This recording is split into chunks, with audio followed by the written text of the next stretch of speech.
5 സംസ്ഥാനങ്ങളിലെ തെരഞ്ഞെടുപ്പിൻ്റെ exit poll ഫലങ്ങൾ വന്നപ്പോൾ ഏറ്റവും പ്രധാനപ്പെട്ടത് ഇപ്പോൾ കേരളം, തമിഴ്നാട്, നമുക്ക് കേരളമാണ് ഏറ്റവും പ്രധാനപ്പെട്ടത്. പക്ഷേ ഇന്ത്യ നോക്കുന്നത് പശ്ചിമ ബംഗാളിലേക്കാണ്.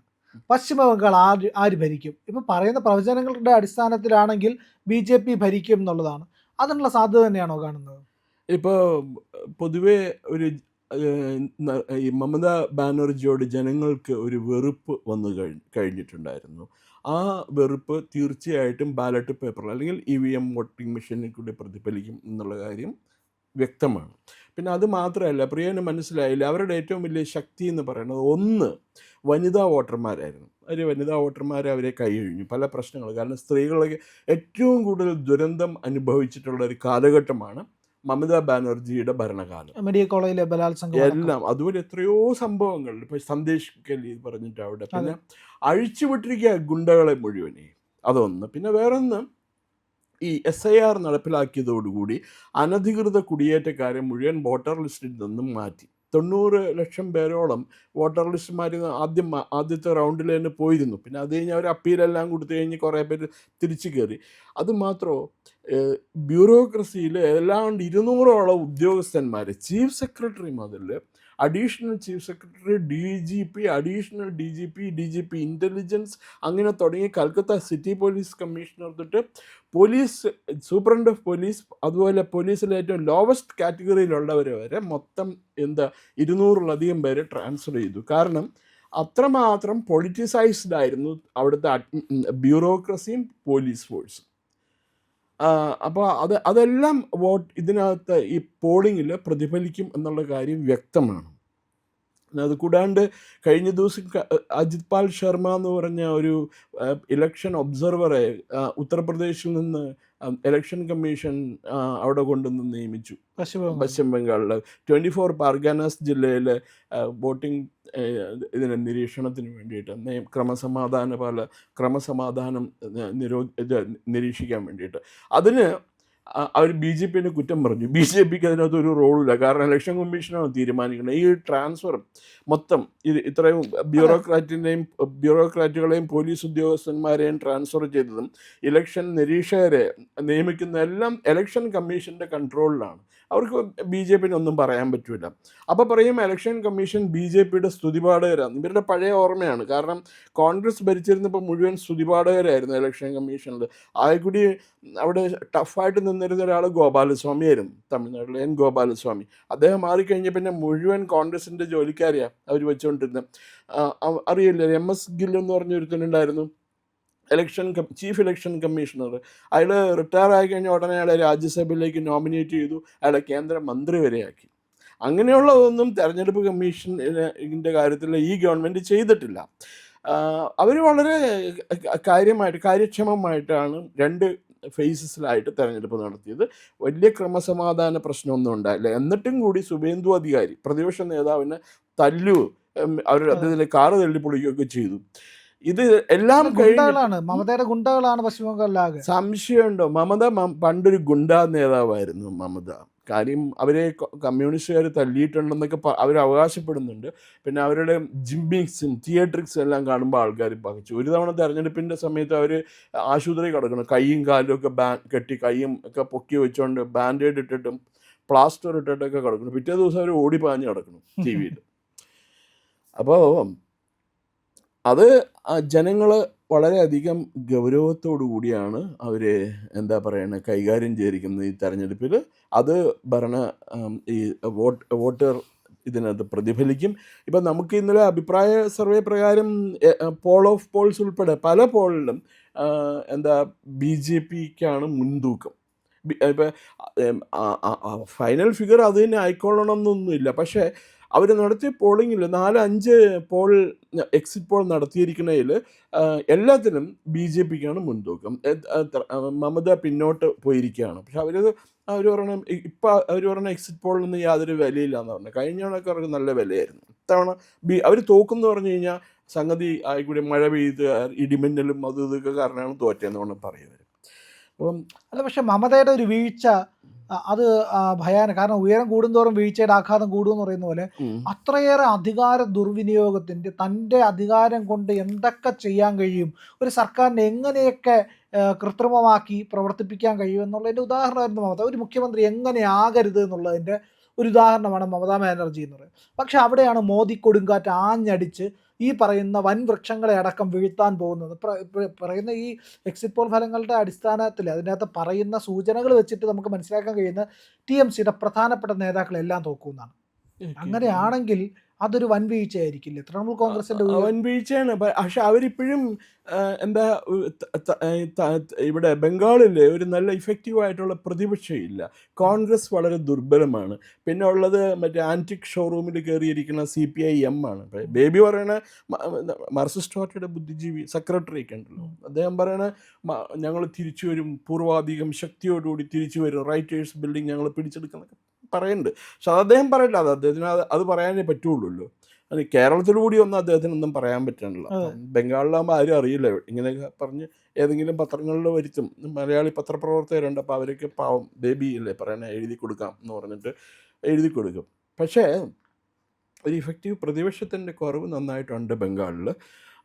പ്രതിപക്ഷത്തിന് തല്ലിച്ചാതിച്ച ശീലം മാത്രമേ മാർക്സിസ്റ്റ് പാർട്ടിക്കും തൃണമൂൽ കോൺഗ്രസിനും ഉള്ളൂ. പണ്ട് കോൺഗ്രസ്സുകാരാണ് ചെയ്തുകൊണ്ടിരുന്നത്. കോൺഗ്രസ്സുകാർ പണ്ട് മാർക്സിസ്റ്റുകാരെ തല്ലിക്കൊന്നുകൊണ്ടിരുന്നു. മാർക്സിസ്റ്റുകാർ വന്നപ്പോൾ അവർ കോൺഗ്രസ്സുകാരെയും തല്ലിക്കൊന്നു. പിന്നെ തൃണമൂൽ കോൺഗ്രസ് വിട്ടു വന്ന മമതാ ബാനർജിയുടെ ആൾക്കാരെയും തല്ലിക്കൊന്നുകൊണ്ടിരുന്നു. ഇവരുടെ മൂന്ന് കൂട്ടരുടെയും ഭരണകാലത്ത്, കോൺഗ്രസിൻ്റെയും CPMൻ്റെയും പിന്നെ അതുപോലെ തൃണമൂൽ കോൺഗ്രസിൻ്റെയും ഭരണകാലത്ത് കൽക്കത്ത വ്യാവസായികമായും സാമ്പത്തികമായും അങ്ങ് ഭയങ്കരമായിട്ട് പിന്നോട്ട് പോയി. ഞാനിപ്പോഴും ഓർക്കുന്നുണ്ട്, മാർക്സിസ്റ്റ് പാർട്ടി ഭരിച്ചിരുന്ന കാലത്ത് കൽക്കത്തയിൽ നിന്ന് ഒരു മാസിക, ഒരു വീക്കിലി നമുക്ക് വരുമായിരുന്നു. ആനന്ദ് ബസാർ ഗ്രൂപ്പിൻ്റെ സൺഡേ എന്ന് പറഞ്ഞാൽ വളരെ പോപ്പുലർ ഒരു ലെഫ്റ്റ് ഓഫ് ദി സെൻറ്റർ എന്ന് പറയുന്ന ഒരു ആഴ്ചപ്പതിപ്പായിരുന്നു. MJ അക്ബർ ആയിരുന്നു അതിൻ്റെ editor, founder editor MJ Akbar ആയിരുന്നു. അപ്പോൾ അന്ന് MJ അക്ബർ കോൺഗ്രസ്സുകാരൻ കൂടിയാണെന്ന് ഓർക്കണം. അപ്പോൾ ഈ പലയിടത്തും അത് സമയത്ത് വരാറില്ല. എന്നിട്ട് ഒരു എഡീഷനിലിട്ട് അവർ എഴുതി വയ്ക്കും, ഇങ്ങനെ പ്രിൻ്റ് ചെയ്യും, ഞങ്ങളുടേതല്ലാത്ത കാരണങ്ങളെ ഞങ്ങൾക്കിത് കറക്റ്റ് ടൈമിൽ പ്രിൻ്റ് ചെയ്യാൻ പറ്റില്ല, വായനക്കാർ സഹകരിക്കാമെന്നും പറഞ്ഞുകൊണ്ട്. അപ്പോൾ അങ്ങനെ പറയുന്നപ്പോൾ ഞാനിപ്പോഴും ഓർക്കുന്നുണ്ട്, ഒരു ലെറ്റേഴ്സ് ടു ദ എഡിറ്ററിൽ ഒരാൾ എഴുതി, നിങ്ങളുടെ വാരിക വളരെ ഇറാറ്റിക്കായിട്ടാണ് വരുന്നത്, സമയത്തിന് വരില്ല എന്ന് പറഞ്ഞിട്ട്. അപ്പോൾ അതിന് തൊട്ട് താഴെ എഡിറ്ററുടെ കമൻറ്റാണ്, please remember that we are publishing from Calcutta. അപ്പോൾ അതിനകത്ത് എല്ലാം വ്യക്തമാണ്. അപ്പോൾ അങ്ങനെയുള്ള ഒരു ഇതായിരുന്നു. പിന്നെ പ്രിയനറിയോ, ഈ ആദിത്യ ബിർള എന്ന് പറയുന്ന വ്യവസായിനെ തല്ലി പഞ്ചറാക്കി വരും. അയാളെ പോലെ വളരെ മാന്യനായ ഒരു വ്യവസായി വേറെ കാണൂല. ഒരു വിവാദത്തിൽ നിന്ന് പെടാത്ത മനുഷ്യനാണ് ആദിത്യ ബിർള. അറിയില്ലേ, ഗ്വാളിയോർ ഷൂട്ടിങ്ങിൽ നമ്മുടെ കുമാർമംഗലം ബിർളയുടെ കാരണവർ അച്ഛൻ ബസന്ത് കുമാർ ബിർള, GD ബിർളയുടെ മകൻ ബസന്ത് കുമാർ ബിർളയുടെ മകനാണ് ആദിത്യ ബിർള. 45-50 വയസ്സായപ്പോഴത്തേക്ക് അദ്ദേഹം മരിച്ചു, അൺഫോർച്ചുനേറ്റ്. അപ്പോൾ അദ്ദേഹത്തിന് ഈ CPMക്കാർ തല്ലി പഞ്ചറാക്കിയിട്ട് ഇട്ടിരുന്ന ഷർട്ടൊക്കെ വലിച്ചു കീറി അദ്ദേഹം അണ്ടർവെയർ ആയിട്ടാണ് അദ്ദേഹം ഓഫീസിൽ ചെന്ന് കയറിയത്. അദ്ദേഹം ഒരു കുറ്റവും ചെയ്തിട്ട് വളരെ സോഫ്റ്റ് സ്പോക്കൺ ആയിട്ടുള്ള മനുഷ്യൻ. അന്ന് അദ്ദേഹം കൽക്കത്ത വിട്ടതാണ്. അത് മാത്രമല്ല, കൽക്കത്ത വിടുക മാത്രമല്ല, ബിർള ഗ്രൂപ്പിൻ്റെ ഹെഡ് ക്വാർട്ടേഴ്സ് ബോംബെയിലേക്ക് മാറ്റി. അത് കഴിഞ്ഞ് ആ ഒരു നഷ്ടപ്പെട്ട വിശ്വാസം വീണ്ടെടുക്കാനായിട്ട് മമതാ ബാനർജി ഒന്നും ചെയ്തില്ല. 15 വർഷം കൊണ്ട് വീണ്ടും എന്താ പറയുക, വറചട്ടിയിൽ നിന്ന് അടുപ്പിലേക്ക് ചാടിയ അനുഭവമായിരുന്നു കൽക്കത്തക്കാർക്ക്. സഹിക്കാവുന്നതിൻ്റെ പരിധിയുണ്ടല്ലോ. പിന്നെ ബംഗാളുകാർക്ക് പൊതുവെ ഒരു ഒരു ഒരു കോംപ്ലക്സ് ഉണ്ട്. ബംഗാൾ ഇന്ന് എന്ത് ചിന്തിക്കുന്നു എന്നുള്ളത് ഇന്ത്യക്കാർ മറ്റന്നാളെ ചിന്തിക്കുകയുള്ളൂ. മനസ്സിലായില്ലേ? ബംഗാളി ഇന്നലെ ചിന്തിച്ചത് ഇന്ത്യക്കാരും മറ്റന്നാളെ ചിന്തിക്കുകയുള്ളൂ എന്നുള്ള ഒരു കോംപ്ലക്സ് ഉണ്ടായിരുന്നു. ബംഗാളി ഭദ്രലോക് എന്ന് പറയും. ബംഗാളി എല്ലാവരും വളരെ എന്താ പറയുക, മാന്യമായിട്ടുള്ള പെരുമാറ്റവും വലിയ വലിയ ആർട്ട് കൾച്ചർ ഇതിനെ പറ്റിയിട്ടൊക്കെ അവർ കഴിഞ്ഞിട്ട് വേറെ ആൾക്കാരുള്ളൂ എന്നുള്ളൊരു കോംപ്ലക്സ് അവർക്കുണ്ടായിരുന്നു. അതെല്ലാം ഇപ്പോൾ തീർത്തു. ഇപ്പോൾ ഇന്ന് ബംഗാൾ എന്ന് പറഞ്ഞാൽ ദാദാഗിരി, ഗുണ്ടാഗിരി, ഒരു ഒരു ഒരു പുസ്തകമുണ്ട്, ഡൊമിനിക് ലാബറും ലാറി കോളിൻസും കൂടി എഴുതിയ ഒരു പുസ്തകം, ദ സിറ്റി ഓഫ് ജോയ് എന്ന് പറഞ്ഞിട്ട്. അപ്പോൾ അതൊന്ന് പറ്റുവാണ്, വായിച്ചിട്ടുണ്ടോ? ഇല്ല, ദ സിറ്റി ഓഫ് വായിച്ചിട്ടില്ല. നമ്മുടെ സ്വാതന്ത്ര്യം അർദ്ധരാത്രിയിൽ അർദ്ധരാത്രിയിൽ എഴുതിയ വായിച്ചിട്ടുണ്ട്. അവരാണ്, ഡൊമിനിക് ലാബറും അതെ. ലാറി കോളിൻസ്, അവർ എഴുതിയ പുസ്തകമാണ് ദ സിറ്റി ഓഫ് ജോയ് പറഞ്ഞിട്ട്. അതൊന്ന് വായിക്കണം ആ പുസ്തകം. അതിനകത്ത് കൽക്കത്തയുടെ 2 മുഖങ്ങളെ കുറിച്ചിട്ട് എഴുതിയിട്ടുണ്ട്. അപ്പോൾ ഇത് പ്രതീക്ഷിച്ചതാണ്. ഇത് എന്നും ഇങ്ങനെ ആൾക്കാരെ പറഞ്ഞ് പറ്റിക്കാൻ പറ്റൂലല്ലോ. ഇവര് ഇത് മോസ്റ്റ് ഫെർട്ടൈൽ ലാൻഡ് ആയിരുന്നു, ഇന്ത്യയിലെ ഏറ്റവും ഫലഭൂയിഷ്ടമായ മണ്ണിലൊന്ന്. കാരണം 2 മഹാനദികൾ വന്നൊന്നിച്ചു ചേരുന്ന, ബ്രഹ്മപുത്രയും ഗംഗയും ചേർന്നൊഴുകുന്ന വലിയ ഫലഭൂയിഷ്ടമായ മണ്ണുള്ള ഒരു പ്രദേശം. ആ ഭൂമി ആകെ വേശ്യാലയങ്ങളുടെ നാളാക്കി അതിനെ മാറ്റിയതിൽ ഈ കമ്മ്യൂണിസ്റ്റുകാർക്ക് വലിയ പങ്കുണ്ടായിരുന്നു. അവർക്ക് ഇതിനകത്തൊന്നും വലിയ കാര്യമില്ലല്ലോ. കമ്മ്യൂൺ എന്ന് പറയുന്ന സ്ഥലത്ത് ജീവിക്കുന്നവരാണ് കമ്മ്യൂണിസ്റ്റുകൾ. അവർക്ക് ഇങ്ങനെ മൂല്യം അതല്ലെങ്കിൽ ധാർമ്മികത ഇതിനകത്തൊന്നും അവർക്ക് വിശ്വാസമല്ല. അവർക്ക് അവരുടെ കാര്യം മാത്രം. അവരുടെ കുടുംബത്തിന് ധാർമ്മികത അവർ പ്രചരിപ്പിക്കും. ബാക്കിയുള്ളവർ ഏത് വഴിക്ക് പോയാലും അവർക്ക് കുഴപ്പമില്ല, പോകണം എന്ന് തന്നെയാണ് അവർ ആഗ്രഹിക്കുന്നത്. ഇപ്പം ഇവിടെ തന്നെ കണ്ടിട്ടില്ലേ, പിള്ളേരെ സമരത്തിന് ഇറക്കി വിടും, എന്നിട്ട് അവരുടെ മക്കളെ അവർ വിദേശത്ത് കൊണ്ടുപോയി പഠിപ്പിക്കും. വിദേശത്തെ 5 സ്റ്റാർ കൾച്ചറിലാണ് ആ കുട്ടികളെയൊക്കെ വളർത്തിക്കൊണ്ടുവരുന്നത്. അപ്പോൾ ഏതായാലും ഈ എക്സിറ്റ് പോൾ വരുന്നത് പ്രകാരമാണെങ്കിൽ BJPക്ക് വ്യക്തമായ ഭൂരിപക്ഷം അവിടെ ഉണ്ടാകുമെന്നാണ് പറയപ്പെടുന്നത്. അത് ഒരു കാര്യമുണ്ട്, വളരെ ഈ ഭരണവിരുദ്ധ വികാരം അവിടെ നന്നായിട്ടുണ്ടായിരുന്നു. അത് നമുക്കറിയാം. എല്ലാ പത്രങ്ങളും TV ചാനലുകളും അപ്പ് കൺട്രി ന്യൂസ് പേപ്പേഴ്സും അപ്പ് കൺട്രി ചാനൽസും എല്ലാം അവർ പറയുന്നുണ്ടായിരുന്നു. ഇവർ എത്രമാത്രം എന്താ പറയുന്നത് സപ്പോർട്ട് ചെയ്യാൻ നോക്കിയ ചാനലുകൾ വരെ പരാജയപ്പെട്ടു പോയായിരുന്നു. ഇവർ ഒരു സ്റ്റേജ് എത്തിക്കഴിഞ്ഞാൽ ഇവരെ ഹെൽപ്പ് ചെയ്യാൻ പറ്റില്ല. ഇവർക്ക് തലയ്ക്ക് ഭ്രാന്ത് പിടിച്ച പോലെ, ഹിസ്റ്റീരിയ ബാധിച്ച പോലെയാണ് ഈ സ്ത്രീയുടെ പെരുമാറ്റം കഴിഞ്ഞ 10 വർഷമായിട്ട്. ഒരു കനലൊരു തരിയെങ്കിലും ആയിട്ടെങ്കിലും എവിടെയെങ്കിലും കാണുമോ?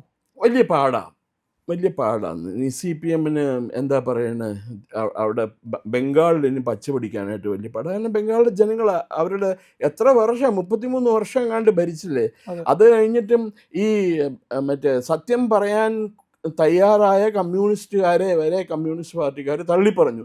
അവരുടെ ബുദ്ധദേവ് ഭട്ടാചാര്യ അദ്ദേഹം പറഞ്ഞതല്ലേ, മദ്രസ എഡ്യൂക്കേഷൻ പരിഷ്കരിക്കണം, അത് കാലഘട്ടത്തിനനുസരിച്ചിട്ട് പരിഷ്കരിക്കണം. മദ്രസകൾ മുഴുവനും ബ്രീഡിംഗ് ഗ്രൗണ്ടാണ്, ഭീകരന്മാരെ വളർത്തിയെടുക്കുന്ന ബ്രീഡിംഗ് ഗ്രൗണ്ടായിട്ട് മാറിയിട്ടുണ്ടെന്ന് അദ്ദേഹം പറഞ്ഞത്. ഉടനെ തന്നെ അദ്ദേഹത്തിനെ വാൺ ചെയ്ത് ഒരു മൂലയ്ക്ക് ഇരുത്തി. നമ്മുടെ CPMലെ ഏറ്റവും വലിയ കമ്മിസാർ എന്ന് പറയുന്ന നടക്കുന്ന ചങ്ങാതിയില്ലേ, പ്രകാശ് കാരട്ടും പിന്നെ സീതാറാം യെച്ചൂരി. അപ്പോൾ അവർ ചേർന്ന് അദ്ദേഹത്തെ ഒതുക്കിയിരുത്തി. അവരെ സംബന്ധിച്ചിടത്തോളം മുസ്ലിം പ്രീണനം, ന്യൂനപക്ഷ പ്രീണനാണ് അവരുടെ ഏറ്റവും വലിയത്. അപ്പോൾ അതുകൊണ്ട് വന്ന ഇതാണ്. ഇപ്പോൾ കൽക്കത്തയിൽ ഈ ഭീകരവാദികളെ ഏറ്റവും കൂടുതൽ ട്രെയിൻ ചെയ്യുന്ന, ഐഡിയോളജിക്കൽ ആയിട്ടും ഇൻഡോക്ട്രിനേഷൻ നടത്തുന്ന ഒരു കേന്ദ്രമായിട്ട് മാറി ബംഗാൾ. അപ്പോൾ അതിൻ്റെ they have to pay the price. മാർക്സിസ്റ്റുകാർക്കേ അവർ ചെയ്ത തെറ്റുകൾക്ക് പ്രായശ്ചിത്തം നൽകിയേ പറ്റുള്ളൂ. ജനങ്ങളെ അവരിൽ നിന്നും അങ്ങ് അകറ്റിയാണ്. അപ്പോൾ അതിൻ്റെ വേറൊരു മുഖമായിരുന്നു ഈ സ്ത്രീ, നമ്മുടെ മമതാ ബാനർജി. ഒരു കാലത്ത് കൽക്കത്ത എന്ന് പറഞ്ഞാൽ എന്തായിരുന്നു അല്ലേ, സിനിമയാണെങ്കിലും ചലച്ചിത്രകലയാണെങ്കിലും രവീന്ദ്ര സംഗീതാണെങ്കിലും സാംസ്കാരികമായിട്ടുള്ള നല്ല നല്ല എഴുത്തുകാരുണ്ടായിരുന്നു. എല്ലാം പോയി. ഏറ്റവും വലിയ യൂണിവേഴ്സിറ്റി ആയിരുന്നു ശാന്തിനികേതൻ. എല്ലാം പോയില്ലേ. ഇപ്പോൾ ബൈ നെയിം സേക്കുള്ളൂ ഇത് മുഴുവനുള്ളൂ. അവിടെ ആയിക്കൂടി ഇപ്പോൾ ഉള്ളത് ഒരേ ഒരു കാര്യമുള്ളൂ, രാമകൃഷ്ണ മിഷൻ്റെ ബേലൂർ മഠമുണ്ട്. അത് മാത്രമേ ഉള്ളൂ അവിടെ കുറച്ചെങ്കിലും പുഴുക്കുത്തേൽക്കാത്ത ഒരു സ്ഥാപനം എന്ന് പറയുന്നത്. അത് മാത്രമേ ഉള്ളൂ. ബാക്കി മുഴുവൻ കഴിഞ്ഞ ദിവസം നമ്മുടെ ആനന്ദ് രംഗനാഥിൻ്റെ ഒരു പുസ്തകം വായിക്കുകയായിരുന്നു. ഒരു ധീരേന്ദ്ര ബ്രഹ്മചാരി, കാല അർസ് എന്ന് പറഞ്ഞ ഒരു അസുഖമുണ്ട്, ബ്ലാക്ക് ഫീവർ എന്ന് പറഞ്ഞ്. ആ കാല അർസിന് വേണ്ടിയിട്ട് അതിന് മരുന്ന് കണ്ടുപിടിക്കാൻ വേണ്ടി ജീവിതം മുഴുവൻ സാക്രിഫൈസ് ചെയ്ത ഒരു സയൻറ്റിസ്റ്റാണ് അദ്ദേഹം, ഡോക്ടർ ബ്രഹ്മചാരി എന്ന് പറഞ്ഞിട്ട്. അദ്ദേഹത്തിന് ഇന്നേ അവരൊരു പത്മ അവാർഡ് കൊടുക്കാനോ, അദ്ദേഹത്തിന് ഇന്നേ അവരെ ഒരു ഭാരതരത്നോ അതല്ലെങ്കിൽ കൊടുക്കാനോ 1942 അദ്ദേഹത്തിന് നൊബേൽ പ്രൈസിന് പേര് റെക്കമെൻഡ് ചെയ്തതാണ് അത്രേ. പക്ഷെ കിട്ടിയില്ല, ഹാർഡ് ലക്ക്. അങ്ങനെയൊക്കെയുള്ള ശാസ്ത്രജ്ഞന്മാർ, ജഗദീഷ് ചന്ദ്ര ബോസ് അറിയോ? എന്താ JC ബോസിൻ്റെ പ്രത്യേകത എന്താണെന്നറിയോ? അതെ, അദ്ദേഹം വലിയ കണ്ടുപിടുത്തങ്ങൾ നടത്തിയ എന്ത് കണ്ടുപിടുത്താണെന്നറിയോ? മറന്നു നമ്മുടെ റേഡിയോ കണ്ടുപിടിച്ചത് അദ്ദേഹമാണ്. മാർക്കോണിക്ക് മുമ്പ് അദ്ദേഹമായിരുന്നു ആ റേഡിയോയുടെ അതെ, മാർക്കോണി ഇറ്റലിക്കാരനല്ലേ, ഇറ്റലിക്കാരൻ ചെയ്യണ എല്ലാ പണിയും അവനും ചെയ്തു. മാർക്കോണി അയാൾ കട്ടെടുത്തോണ്ട് പോയി ഇവിടെ വന്നിട്ട്, എന്നിട്ട് അയാളുടെ പേരാന്ന് പറഞ്ഞുകൊണ്ട് പോയി അയാൾ അവകാശപ്പെട്ടു. ഇറ്റലിക്കാരെ വിശ്വസിക്കരുതെന്ന് പറയുന്നതിന്റെ കാര്യം മനസ്സിലായോ? അത് എനിക്ക് തോന്നുന്നു ബോസിന്റെ കണ്ടുപിടുത്തമായിരുന്നു വലിയ തരംഗം ഉണ്ടാക്കിയത്. എനിക്ക് ടാഗോർ അദ്ദേഹത്തിനെ പറ്റിയിട്ടൊക്കെ വളരെയധികം പ്രശംസിച്ചു. അതെ, പിന്നെ അദ്ദേഹം ആ റേഡിയോ അങ്ങനെയുള്ള ടെലികമ്മ്യൂണിക്കേഷൻ രംഗത്ത് നിന്ന് കംപ്ലീറ്റ് പിന്മാറിയിട്ട് അദ്ദേഹം ചെടികൾക്ക് ജീവൻ ഉണ്ടെന്ന് തെളിയിച്ചു. പിന്നെ വേറെ ഉണ്ട്, ഐൻസ്റ്റീൻ്റെ കൂടെ വർക്ക് ചെയ്തിട്ടുള്ള, ഐൻസ്റ്റീൻ്റെ സിദ്ധാന്തത്തിനെ പറ്റി കണ്ടിന്യൂ ചെയ്ത് എൻ ബോസ് എന്ന് പറഞ്ഞ ഒരാളുണ്ടായിരുന്നു. ബോസ് ഐൻസ്റ്റീൻ തിയറിയൊക്കെ കണ്ടുപിടിച്ച അതിൻ്റെ ഉപജ്ഞാതാവ്. എത്രയോ വിഖ്യാതന്മാരായ ശാസ്ത്രജ്ഞന്മാരും എഴുത്തുകാരും ഉള്ള സ്ഥലമായിരുന്നു ബംഗാൾ. അപ്പോൾ ഇറ്റ്സ് അബ്സല്യൂട്ട് സീറോ. BJP ഗവൺമെന്റിന്റെ BJP അധികാരത്തിലേക്ക് വരുമ്പോഴെങ്കിലും ആ മാറ്റങ്ങൾ അവിടെ അവർക്ക് വളരെ വലിയ 10 വർഷമെങ്കിലും എടുക്കും ഒന്ന് നോർമലൈസ് ചെയ്ത് കൊണ്ടുവരാൻ വേണ്ടി. പിന്നെ ഈ അനധികൃതമായിട്ട് അവിടെ വന്ന് കുടിയേറി പാർത്തിട്ടുള്ള ബംഗ്ലാദേശികളെ മുഴുവൻ തിരിച്ചയക്കണ്ടേ, അത് തന്നെ ഒരു വലിയ തലവേദനയാവും അവർക്ക്.